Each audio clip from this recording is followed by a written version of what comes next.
What's going on, guys? Politics Game here, and today I am going to be doing a Senate analysis for the 2018 elections that are going to be happening this year in November. Basically, if you have not watched my previous analysis videos, basically the midterms are when all 435 members of the House of Representatives of the United States are going to be up for re-election, and about, I believe, 3/4 of the United States Senate, comprised of 100 members, are going to be up for re-election. Or not 3/4, 2/3. So today I'm going to be doing an analysis on what is going on in a lot of these states and how I think that the election is going to be turning out. Now, there are a couple of things that are going on here. So we have Arizona. We have no Republican nominee. However, we do have Kyrsten Sinema, who is running for the Democratic ticket. She has already been chosen. This is as of May 2nd, 2018. However, this is where Republican Jeff Flake retired because of his disagreements with the Republican Party and with Donald Trump, the current president of the United States. In my honest opinion, I believe that Arizona is going to go lightly toward Republican. I think they're going to stay Republican, which automatically, right now, from current polling, would give the Republicans 50 seats. They only need one more to reach a majority. Dean Heller is the Republican incumbent in the state of Nevada. I do have a poll actually pulled up for him. It is, right here. So right here, we already have him 1 point ahead in the Nevada Independent, or Mellman. However, the margin of error is 4 points, so this is within the margin of error. So this is not reliable. However, sometimes those actual votes that are actually outside of Las Vegas, because I do believe outside of Las Vegas basically will tell you who is going to win. Whoever has the support of Las Vegas, or whoever somewhat doesn't have the support, because I mean it could very lightly go in either direction. So honestly, in a good scenario for the Republicans, I think it's going to go lightly toward the Republicans, automatically giving them a majority without needing the support of the vice president. By the way, if you guys do not know this, whatever. If you guys actually do not know this, if neither party actually gets a majority, whoever the vice president is automatically gives that party the majority. So in this case, if the Republicans only won 50 seats and the Democrats only won 50 seats, then that would automatically make the vice president the deciding vote, and that would automatically give the Republicans the majority again. Okay, so in Florida, we have Bill Nelson versus Rick Scott. Bill Nelson is the incumbent senator in the state of Florida. He is obviously the senator that was present during those CNN town halls that about the school shooting in Parkland, Florida. And Rick Scott is the current governor of the state of Florida. He is running against Bill Nelson. He actually is very popular, but he's not too popular. A lot of Floridans actually like him. However, Bill Nelson is a pretty popular candidate, especially with the support of the gun violence movement. I can't think of the name. I'm going to go ahead and hold off on a prediction in Florida, but however, in the state of Florida, we actually do have some good news for the Republicans. I mean, we're seeing 2 polls that are actually going for him. So Nelson, as the incumbent, is in a bad position as of now, only a 1.4 average out of all the other polling. The best polling giving him a 6-point advantage from UNF. However, the FL Chamber and the Florida Atlantic University is actually giving him a 4-point advantage. So I'm going to go ahead and give him the benefit of the doubt. I'm going to go ahead and make Florida lightly Republican. I do think Republican wins in this election will actually be by a very small margin, because just the amount of people that are predicted to come out. I mean, there could be a lot of people that are going to be coming out against Donald Trump. That's only what they're really going for. But the Democrats are actually starting to see that focusing on national issues for a congressional race, especially the House of Representatives, focusing on congressional issues is not going to work for them. And just seeing what's going to happen is not going to help the Democrats win. So we're going to go ahead and look at Missouri. We have Josh Hawley and Claire McCaskill. Claire McCaskill is the incumbent senator from here. So we're going to look right here. We do have her in the lead. So I'm going to go ahead and put her in. I'm going to go ahead and put it in as light. All these predictions are going to be like very small margins. It's going to be a light win. So since she is in the lead in the polling, I'm going to go ahead and give her the benefit of the doubt. However, I really do not want to look into polling as a good source because that was tried back in what was it? 2016, and honestly that really just did not end up working out in the favor of the Democrats. So in West Virginia, we have Joe Manchin versus Patrick Morrisey.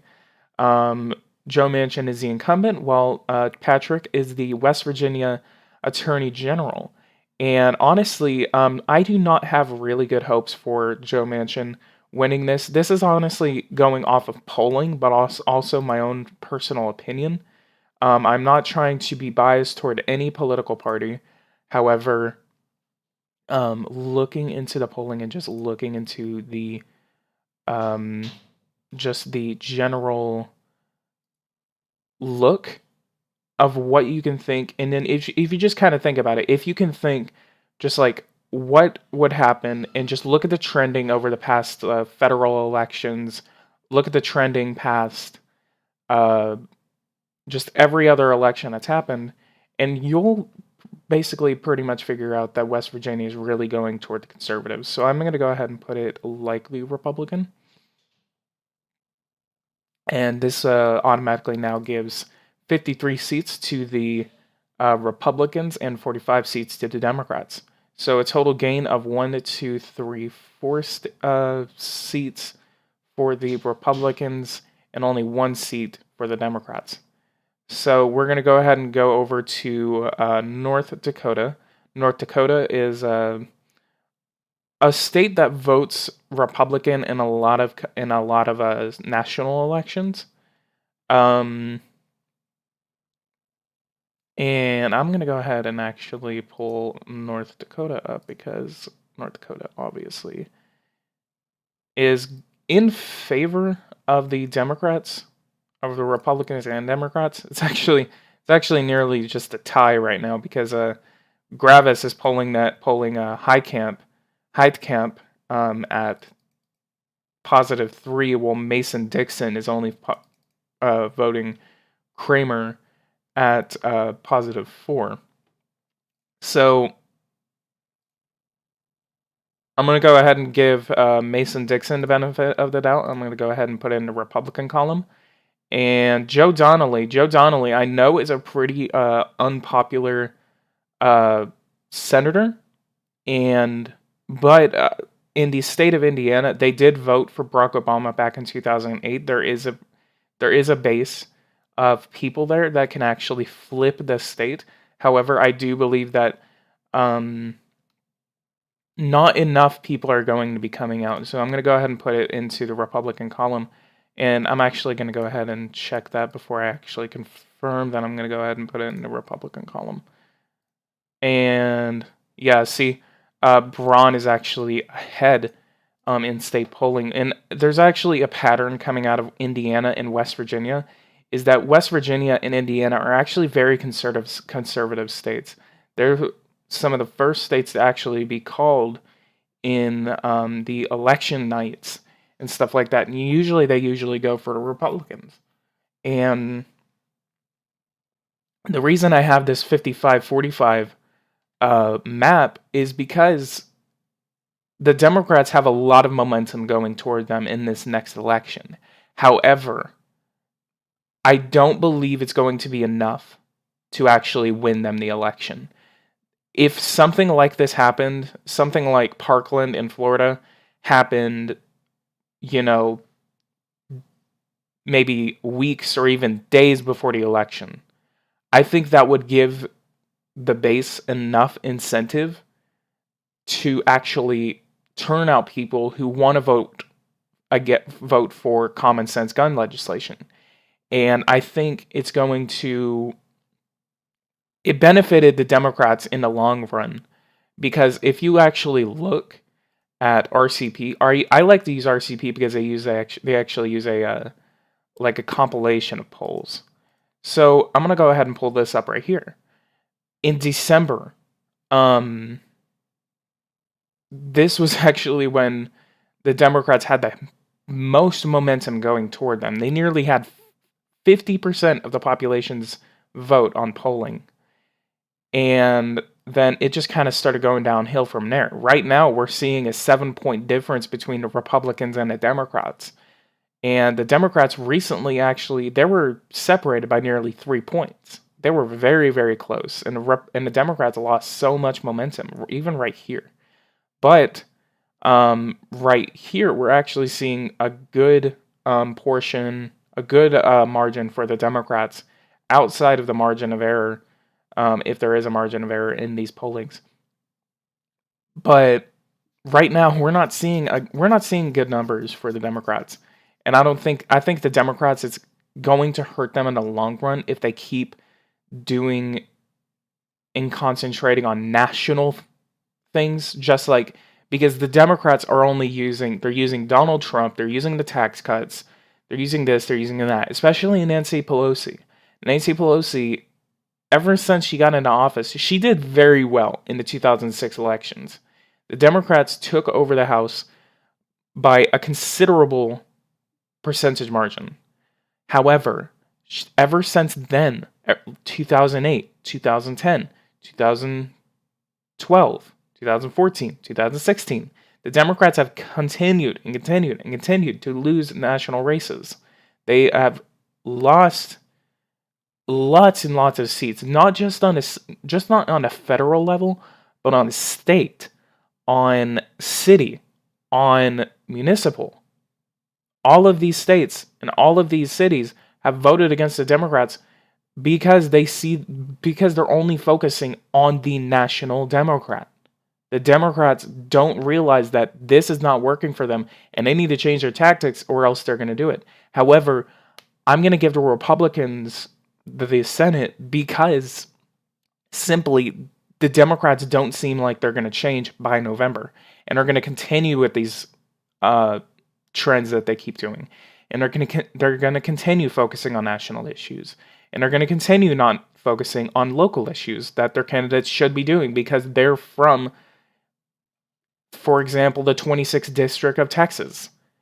Like, Democrats want, and this is one of the few Democratic races that I'm actually seeing that is actually showing a trend where the Democratic candidate is not focusing on the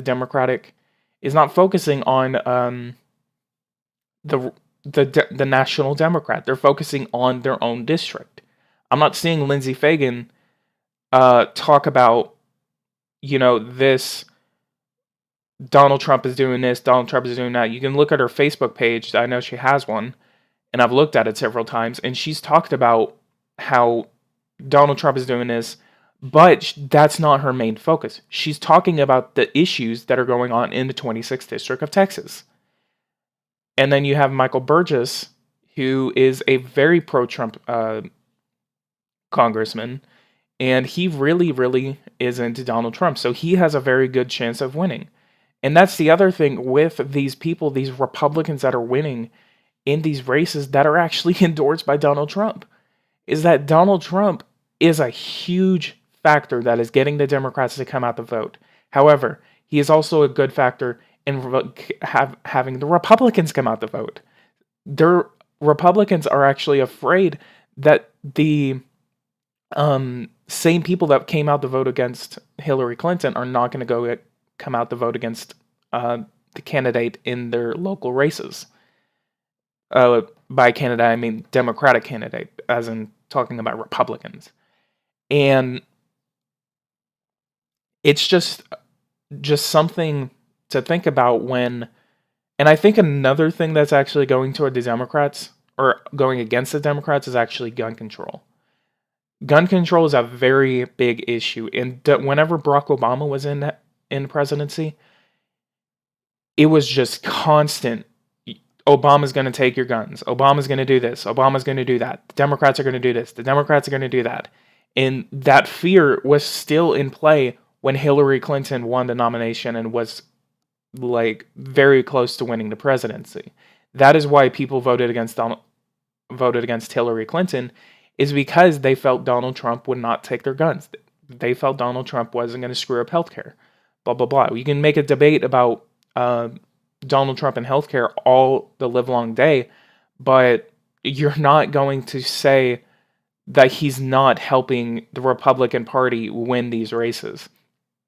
People who have actually been against Donald Trump, especially Republicans, you've seen people such as Jeff Flake in Arizona. Jeff Flake in Arizona had to say that he's not going to come out to run against the Democratic candidate because of just his anti-Trump thinking, and he believes that Donald Trump thinks, or Jeff Flake was so anti-Trump that he just did not want to support Donald Trump. And so his approval numbers started dropping and dropping and dropping and dropping. And then the Democrats, seeing him as a Republican, the only thing the Democrats would really like to associate with Republicans as Donald Trump now is that. And so his approval number just got really low. They even went into the single digits. And finally he just said, okay, I'm not going to run. Same thing with Bob Corker in Tennessee. Bob Corker was actually, again, a very anti-Trump Republican. And he could not compete in his race, or else the Democrats would win. So to ensure the Republicans would keep the seat in the state of Tennessee, he resigned. Or he didn't resign, he just said, I'm not going to run. So finally we have Marsha Blackburn, who is the representative of Tennessee 7, who is going to compete against Phil Bredesen, who is the former governor of Tennessee, Democratic governor of Tennessee. So this is going to go ahead and be my prediction for the U.S. Senate. That is my opinion on the races. Again, the Democrats have a lot of momentum going toward them, but they are not using it effectively. And the Republicans have a lot of momentum going toward them, and they have to use it effectively. So this is going to be my prediction for the U.S. Senate. It may change. I can continue making analysis for this. So since I did the United States Senate, do you guys want me to do the governorship or the U.S. House next? So guys, if you guys like this, go ahead and leave a like and subscribe to the channel if you are new. And guys, I will see you guys in the next election analysis on whatever you guys choose. And thank you guys so much for watching, and take care.